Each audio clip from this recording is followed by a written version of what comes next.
আমি এই মাত্র একটা গ্রোসারি স্টোর কিনে ফেলেছি যেখানে এত খাবার আছে যা দিয়ে গোটা একটা শহরকে খাওয়ানো যেতে পারে। আর তারপর আমি ডিসাইড করলাম একজন র্যান্ডম লোককে এখানে আমি বন্দি করে দেব। যতদিন তুমি এখানে থাকবে এই গ্রোসারি কার্টে করে আমি তোমাকে $10,000 করে দিয়ে যাবো। এটা তো দারুণ ভাই, তাহলে চলো। ঠিক আছে, এটা আমি 24 ঘন্টা পরে দেবো। ও, ওকে। এই চ্যালেঞ্জটা অ্যালেক্সকে লিটারালি মাল্টি মিলিয়নিয়ারও বানিয়ে দিতে পারে। তার মানে হলো ও এখানে 1 বছর থাকতে পারে। আর এটা শুরু হলো এখন থেকে। ঠিক আছে, জিমি চলে গেছে।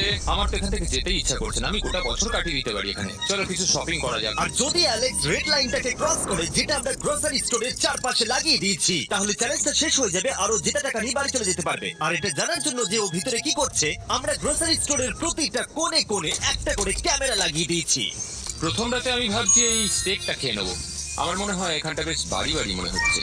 গ্রসারি স্টোরের এই কোনটা বেশ ভালো। আমি যদি এরকম খাবার প্রত্যেক রাতে পাই, আমি এখানে গোটা বছর কাটিয়ে দিতে রাজি। প্রথম রাত কমপ্লিট। কাল সকালে দেখা হচ্ছে। এখন 24 ঘন্টা হয়ে গেছে।